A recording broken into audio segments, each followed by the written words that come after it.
Thank you. And thank you for showing up. I appreciate that.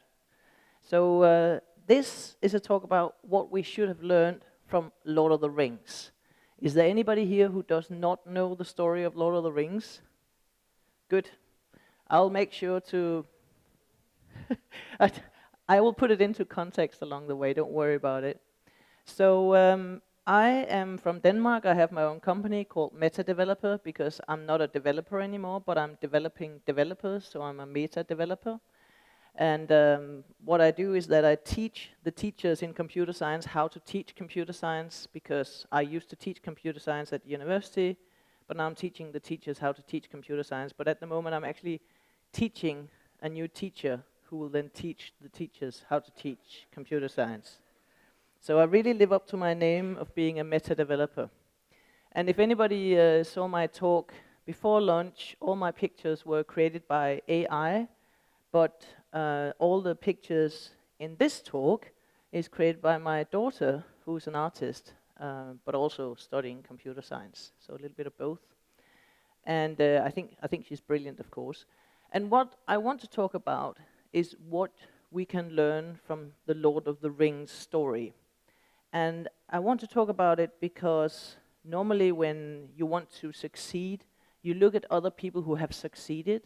And I remember when there was this 5 o'clock club where everybody said that you have to get up at 5 o'clock, and you have to prepare your breakfast, you have to go running, you have to read a book before you start working and stuff like that. Everybody wanted to get up at 5 o'clock so that they could become hugely successful. But then later on we got the book Why We Sleep, which tells us if you get up at 5 o'clock and you don't get enough sleep, you actually become stupid and sick. So don't necessarily take it for granted that if you do the same as successful people, you will be successful. Another example could be the iPhone that some of you have. Steve Jobs played a big role in creating that iPhone, and you could say that it was a success story, but he was also a bit of an asshole, right? He was sort of firing people in the elevator. He was not being very nice to people like Wozniacki, just to name a few.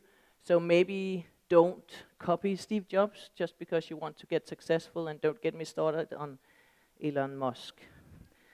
So there's a bit of a warning here about always trying to replicate success stories by doing the same, and that's why I've chosen The Lord of the Rings, because a lot of bad things happen during Lord of the Rings, but they still succeed in the end with what they will do. Now I want to start by talking a little bit about Denmark. As I say, I am from Denmark. How many Danish people do we have here today? Yay! Gertrud is Danish. And the reason why I want to talk about Denmark is because Tolkien, the one who wrote Lord of the Rings, well, we all think he's amazing in many ways because of his fantasy and creating a new language and stuff like that. But he actually studied Scandinavian languages when he was studying in Oxford. And he learned how to speak Danish, and he learned how to write Danish. And that is actually pretty impressive. Not many foreigners learn how to speak and write Danish.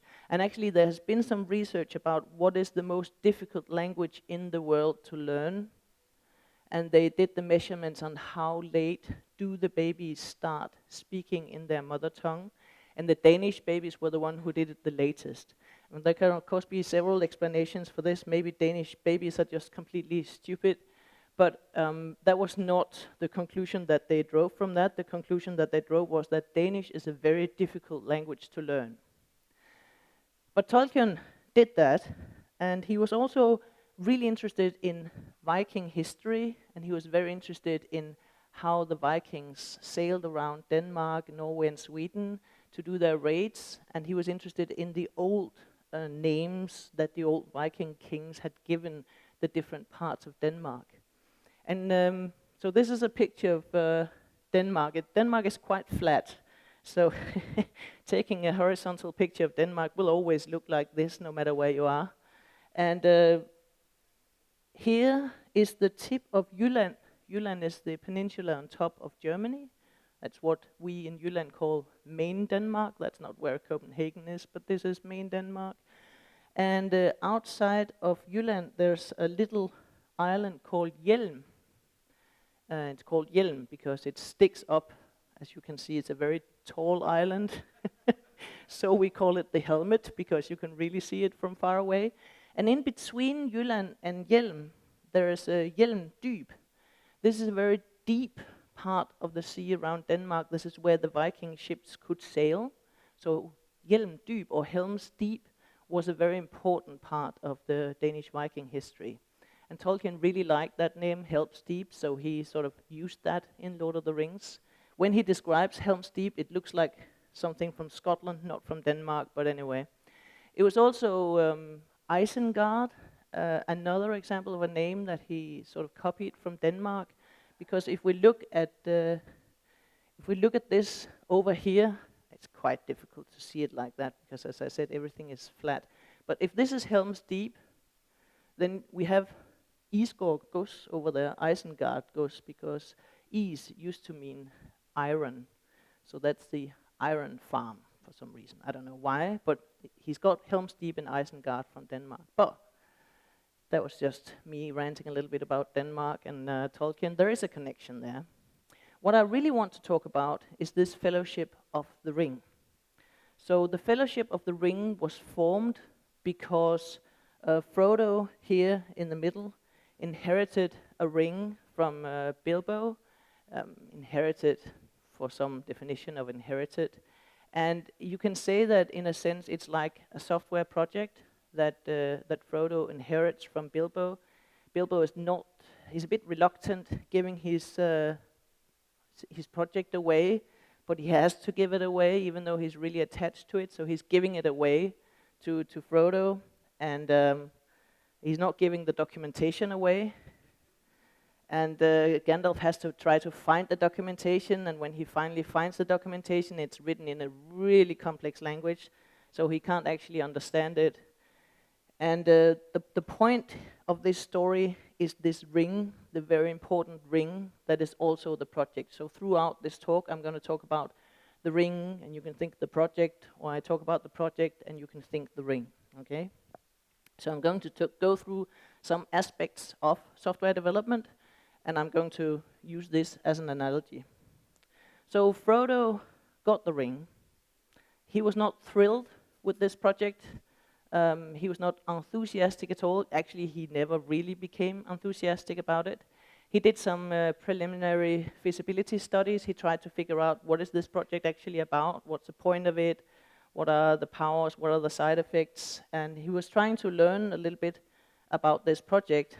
And then they built the team together, and so first it was just Frodo and Gandalf, and then because Sam was listening in, he was then suddenly part of the project because he heard something about the project. He showed a little bit of interest, and snap, he was in there. Then they met Merry and Pippin. Merry and Pippin was actually stealing vegetables, and then they met the others, and then they said, come along with us, and they said, we don't know what else to do, so we'll just come along with you. And then they went to a pub where they were supposed to meet Gandalf again, but then Gandalf was not there. There was Strider, which turned out to be called Aragorn, and then they moved on to Rivendell, where they met a lot of other people, and then it became the Fellowship of the Ring. And in a sense, this reminds me a lot about some research projects that I've done at university, where we have the professor, who's Gandalf. He has some sort of a vague idea about something, just pop the ring in the hot stuff. That's basically the hypothesis that he has for the research. And then he just lures some PhD students into this project because they don't know what else to do and they don't know how difficult it will be. So in a sense, it's the same like that. And with all the other creatures that we have here, the elf and the dwarf and the human beings, it's a bit like when you make an EU project where you have to take in people from all over EU into your research project, and everybody wants to work with Germany because they do all the work. Let's be honest. But not everybody can work with Germany, so sometimes they have to work with Danish people, which is really a mistake. But I think that this building of the Fellowship of the Ring is as haphazardly and non-deterministic as any other project. We have all these ideas about how to build the project teams, but normally it's just who was listening in at the right time, who was stealing vegetables at the wrong time, now you're in it, right? And what happened here in Rivendell is that they were sort of pitching their idea to the CXOs to try to get some funding for the project. And Frodo had this really unimpressive PowerPoint that he was showing about the project and trying to convince people how important it was. And then they had to try to figure out who should do this. They tried to estimate how long will it take, how difficult it is. And of course, when you're trying to estimate things, there are always people like Boromir who are very negative. One does not simply walk into Mordor. He's like, you know, the type of thing, it's never going to work. People are going to die. We're going to lose. And he actually did die. So he was right about that part, at least. It's hopefully not as difficult as that in normal projects. But Boromir is one of those really negative people, really trying to pull it down before we even start. And people are like, let's try to do an experiment. And he's like, no, it's never going to work. And then you have people like Gimli, the old dwarf, who's just like, this is easy. This technology I used 50, 100 years ago. I'm just going to like fix it. And then, of course, he breaks his axe instead of fixing the project. But you have people like Gimli, right, who are like, if only we had X, Y, Z, we can still do it. We'll just do it in assembly language or something like that. And when it comes to estimations, it's really difficult to estimate. I don't know if any of you have heard about the iron rule, that most projects are over budget, over time, and under promise. There's a Danish writer who has written a really interesting book called How Big Things Get Done. And one of the things that he's talking about there, I'm trying to evade that, I don't remember his name, you can look it up, How Big Things Get Done. And he is saying that the way that people estimate is really wrong. Because what a lot of people are doing is that they're dividing the project into all the different tasks that go into the project. And then they're estimating all those, and then they're accumulating it into a number. And that number is always wrong. That's why it's called an estimate.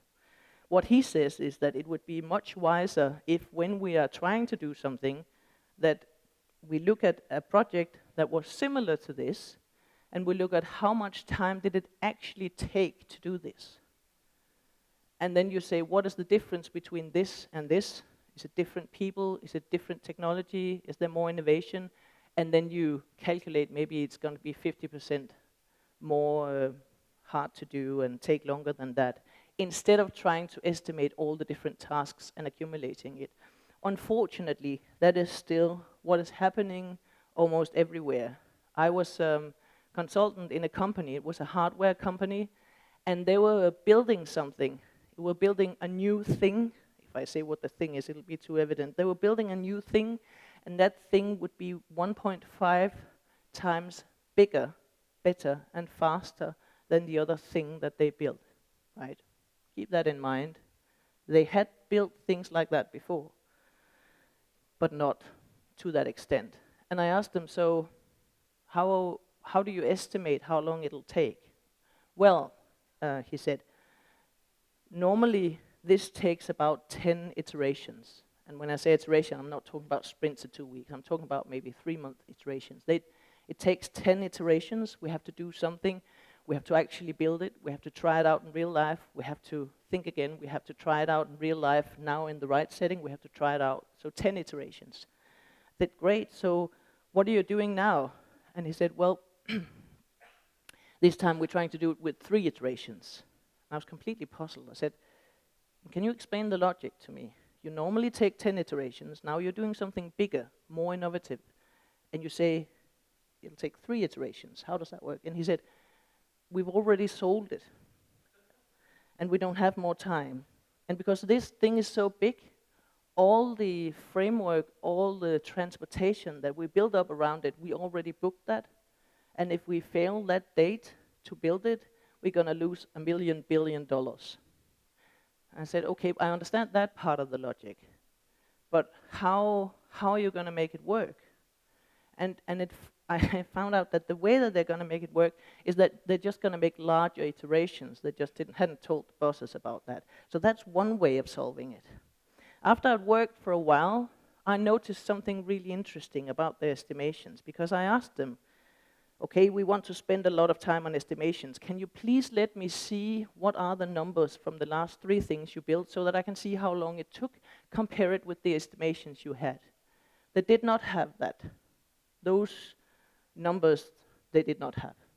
They only used the estimations to bang people on the head when they didn't perform and to ask them to do it faster. They didn't actually use it to learn. And then another thing I found out, which was even more interesting, is that they changed the estimations along the way.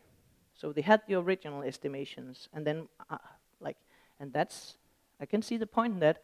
They got more and more clever, so they changed the estimations, but they changed the original estimations instead of changing, now we've learned this, and this is the difference between the estimations. And to me, it's a bit like when I was going to high school, and you remember, you probably have the same, you're doing these physics reports, right? So there's a theory in your physics book. The graph is going to look like this, right? You make the physics experiment like in real time with the real material, and you measure and you put all the numbers into your graph, and the graph looks like this. What you do before you hand it in to the teacher, you change all the results so that the graph becomes the correct size, right? That is what they did. They were changing the estimations after the fact so that it looked like they lived up to the estimations. That was a bit sad, I thought. So they spend a lot of time on estimations, and they can't really decide whether this will kill everybody or whether they will be successful, but it's not a real option for them. They actually have to do this no matter what. So they try to figure out who should then be the leader of this group, and nobody really wants to be the leader of that group. But in the end, Frodo says, I'll take the ring, though I do not know the way. I don't know where to get to it. I can't fight. I'm not very charismatic, so I can't charm anybody into anything. He's cute though, but not very charismatic. So to me, he's a little bit like a scrum master here, right? He will facilitate everybody else doing the work, but he doesn't really know how to do the work. But he's cute, and he'll help them. And that works fine. Then we have another part of the leadership, which is Gandalf. And Gandalf is saying, well, all we have to decide is what we will do with the time given us. And that makes me think that it's a little bit agile here, because what they're doing is that we have this time schedule, and then we'll see how long we can do. So we're making sprint planning here. We're seeing what we can do with the time that we have. And Gandalf is an interesting leader in the sense that he has a particular leadership style. So the leadership style of Gandalf is to give somebody a vague vision of what they want and then disappear. And they don't know whether he's dead. He turned off his iPhone. He does not answer emails. WhatsApp, forget about it. They don't know. They're just sort of trying to follow his vague instructions, take this and put it in the hot stuff.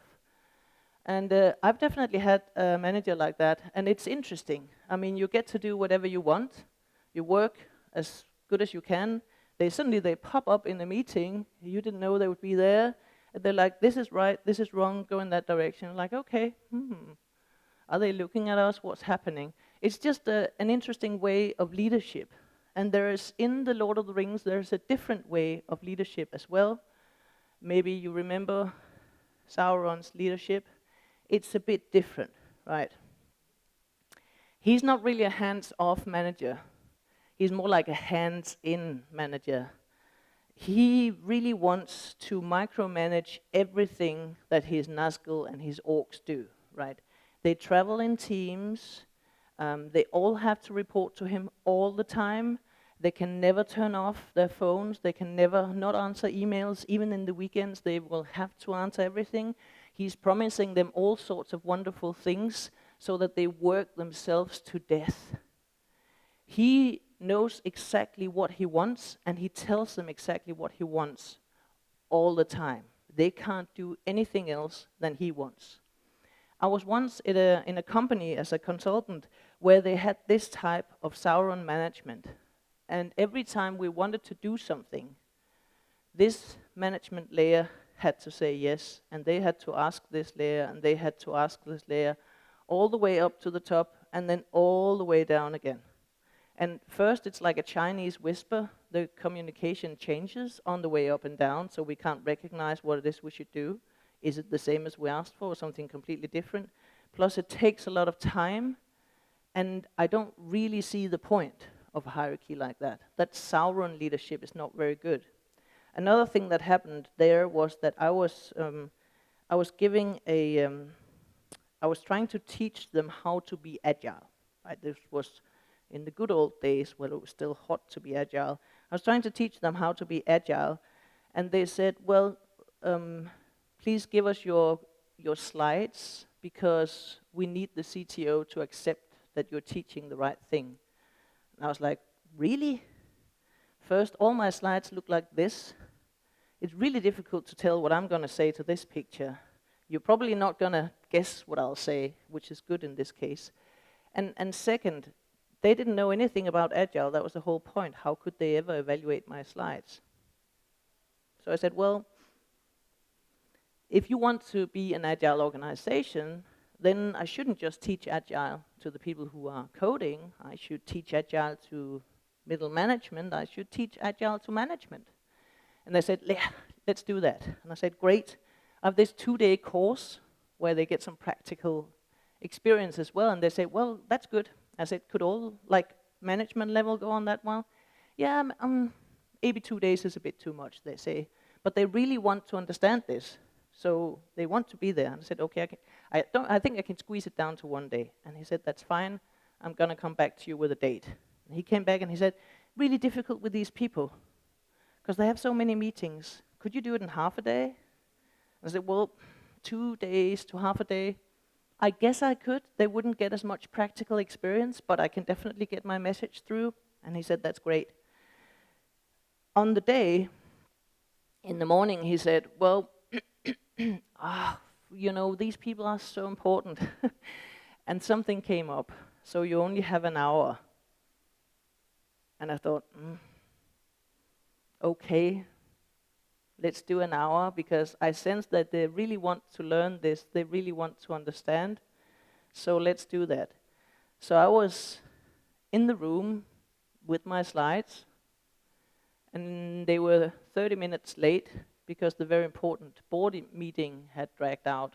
So now they had 30 minutes, but I thought at least I have 30 minutes with management so that I can tell them how they need to invest in being agile all the way down to the code.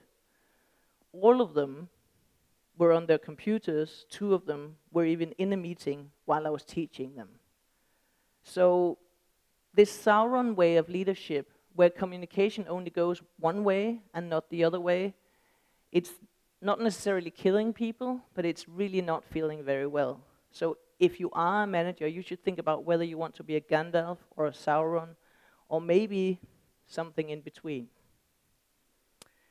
So they set out to try to figure out what they should do, and they were working together, and they had different traits, and they had different skills and abilities, and they really wanted to be a cross-functional team, because one of them had been at an Agile conference, and they heard that the cross-functional teams are really good. And they thought that a cross-functional team would mean that everybody would be able to do what everybody can do in the team. But they tried to train, but they quickly found out that the dwarves can't run 3 days in a row. They're just not built for it. And the hobbits, they tried to teach them how to fight with a sword, but their arms are so short that people actually have to lean in to die if they are fighting with them. So the hobbits cannot fight with swords, and dwarves cannot really run. So the cross-functionality didn't work in that way, but it did work in the way that we found out that cross-functionality should be, and that is that we have all the functions that we need in the team, and they're complementing each other, and they're helping each other to become better. So in that sense, it is a cross-functional team.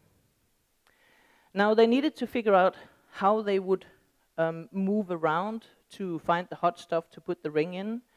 And they thought, well, maybe we should do the passage south. Well, we can't do that because there are spies in the passage south. That would have been the easiest way of going there, but it doesn't really work.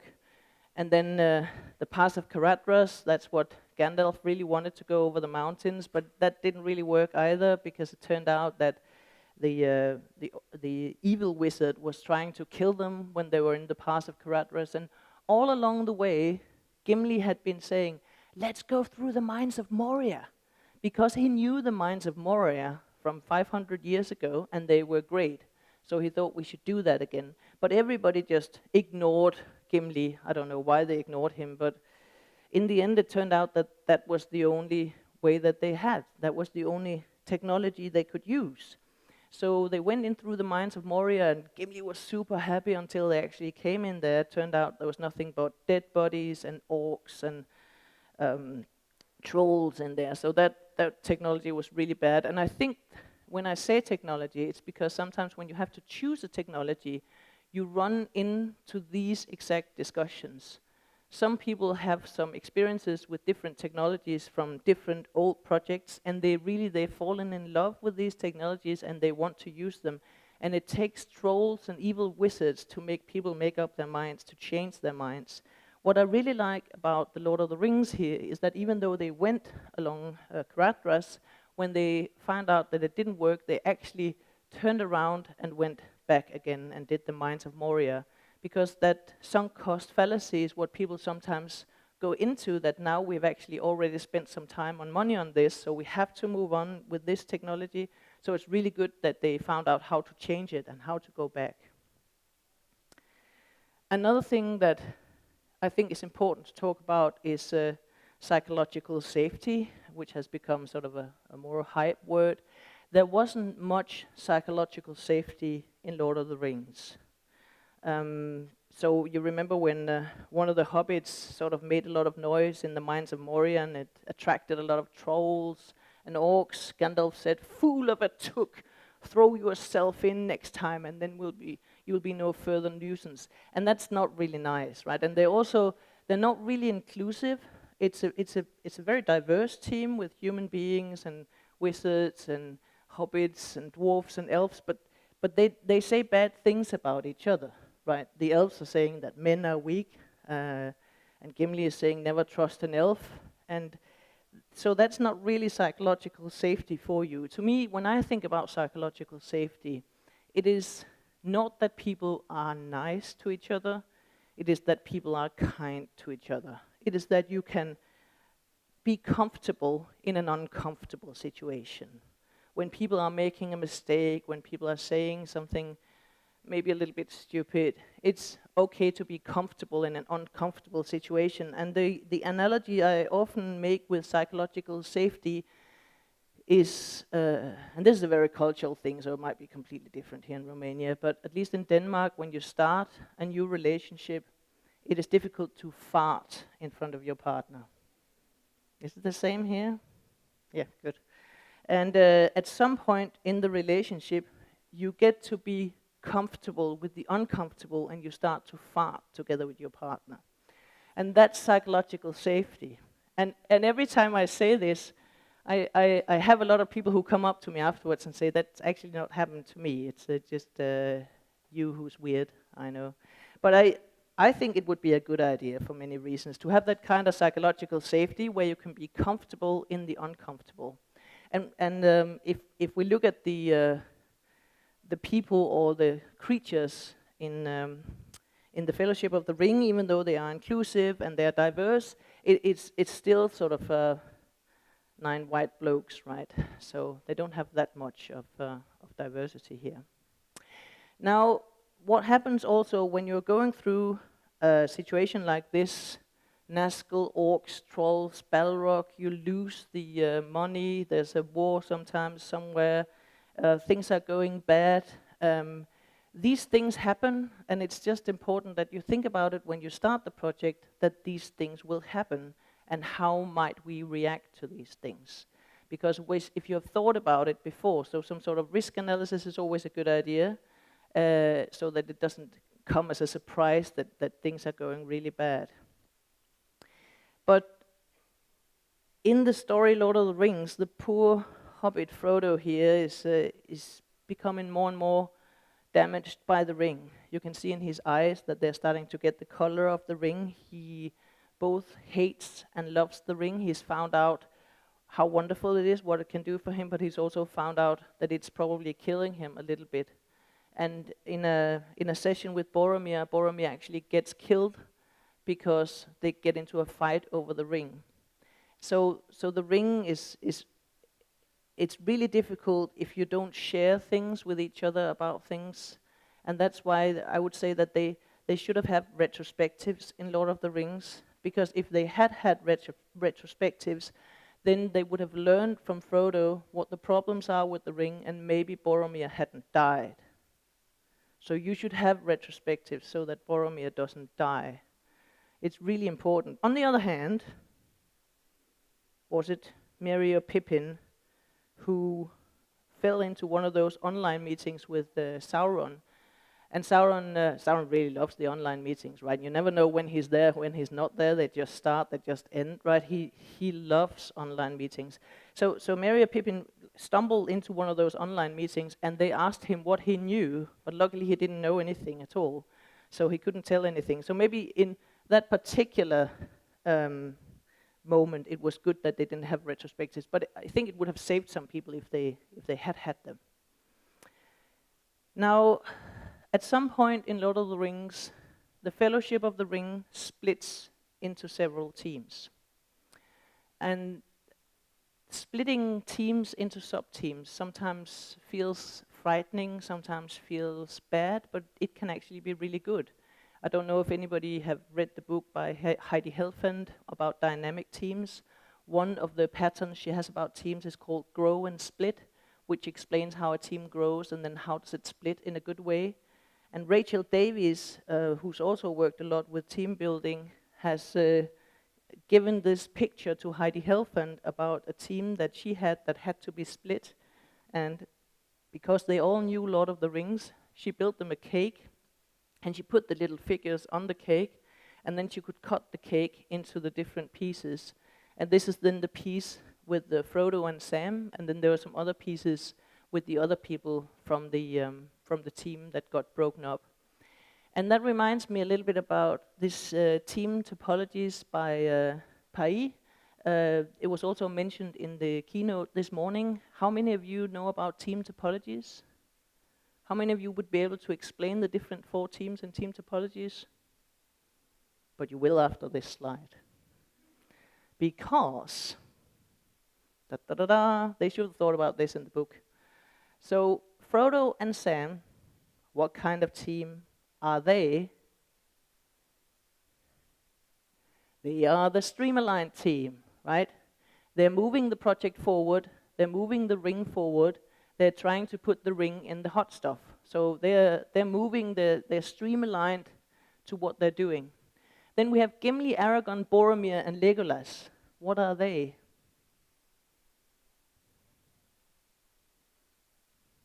You're mumbling the enabling team, right? Yeah, good.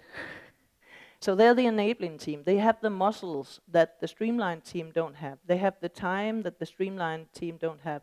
They are enabling the streamlined team to go into the hot stuff with the ring. Now we have Gandalf.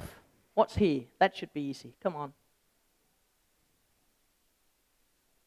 I hear everybody screaming he's the complicated subsystems team. Because the complicated subsystems team has all the complicated tasks. They say that sometimes they even need a PhD. They don't know how easy it is to get a PhD. And they do all these things that are really difficult, and that's why Gandalf is the complicated subsystem team. He takes care of all these things that other people can't take care of. Then we have Galadriel and Elrond, who then must be the platform team, right? Because they're sort of making sure that everything can actually happen, right? They're making sure that they have Riverdale, they have ways to make meetings, the software works, they can communicate, and if they need to build something extra for the platform, they can do that. What about Merry and Pippin?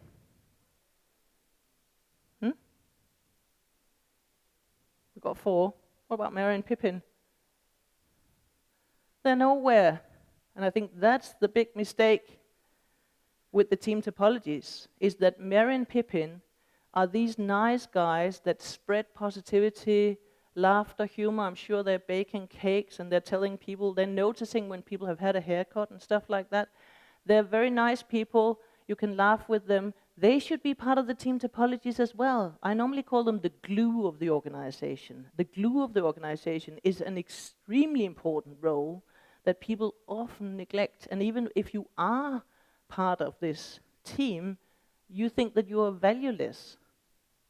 But I think they should be part of the team topologies. So now you can all explain that, right?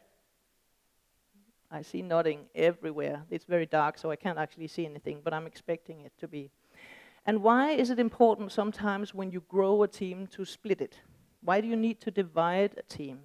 That is partly because of this cognitive load theory that Skelton and Pais are also talking about in their book. And what is the cognitive load theory? Here there's a crossover between my teaching how to teach computer science, because this is something that I have really tried to teach the lecturers in computer science, and you will understand why in a minute. So if we take learning outcome up here, and we take cognitive load down here, and you imagine that you are learning something by hearing something. So you go to a presentation like this, the cognitive load gets higher and higher, but your learning outcome gets higher and higher. Like, that's obvious. If you don't if you don't hear anything, you don't learn anything. The more you hear, the more you learn. That's intuitive. The counterintuitive part is that there is a sweet spot. And if you continue to add to the cognitive load after that, the learning outcome actually deteriorates. It doesn't just stagnate, it deteriorates. And I'll come back to why that is. But first I want to talk about the different elements in the cognitive load. Because the cognitive load is what we need to understand. And in a team, if you are a team, your cognitive load accumulates the load from all the people in the team. If it doesn't, it's not a team. It's a group of people, right? But if it is a team, they are interested in what the others are working with and how it's going, and that's why the cognitive load gets up. Now, the cognitive load theory by John Sweller is that it contains three different things. What we call the intrinsic cognitive load, which is sort of the least you can say for people to understand it. If you say less, you have not explained the concept. The extraneous cognitive load, which is the load that is non-intrinsic, but it interferes with the learning. It doesn't help the learning. So it is data, it is information that does not help you. And then we have the germane cognitive load, which is also a non-intrinsic load, but it contributes to rather than interferes with the learning. So when you are explaining something, and that can also be like your software documentation or the description of your risk analysis or whatever it is, you have to think about what kind of information is helping and what kind of information is hindering. Now, if I should ask you, what is the extraneous cognitive load? What is interfering with your learning rather than contributing to your learning on this slide? What is not helping your learning about cognitive load theory?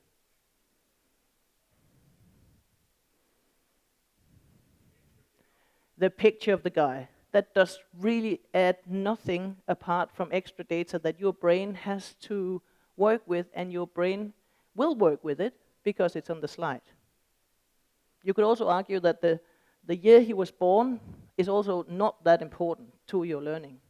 But what about the germane cognitive load?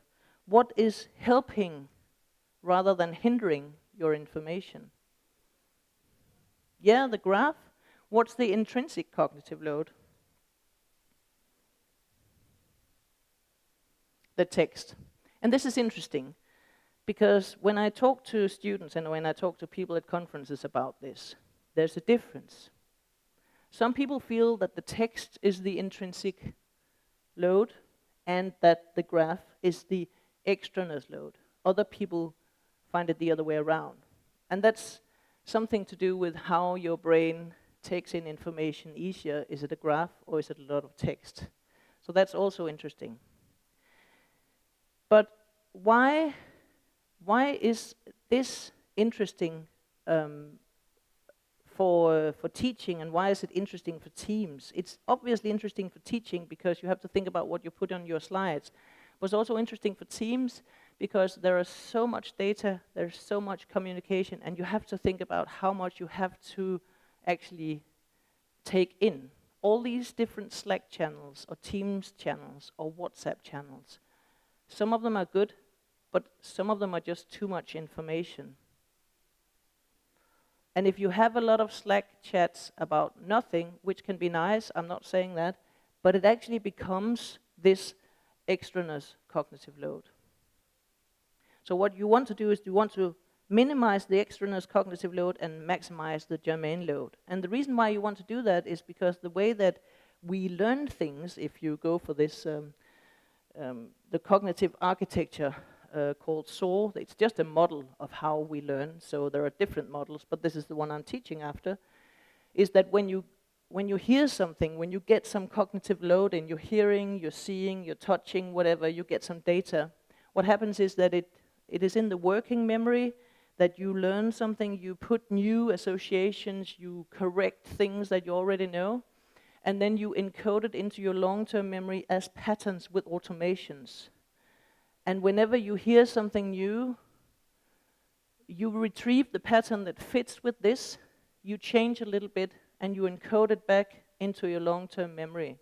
And if you can help people using patterns to understand new things, like design patterns or other patterns, then you are helping the germane load, and it's much easier for people to store it as patterns in their heads. So that was a bit of a side thing. So what should we have learned from The Lord of the Rings? Nothing. It's just a story. It's got nothing to do with software development. I just wanted some nice pictures in my talk. So really nothing, but if you should learn something from the talk, it would be this, and of course there's always an XKCD that explains it better than any presentation. So I'll let you read it.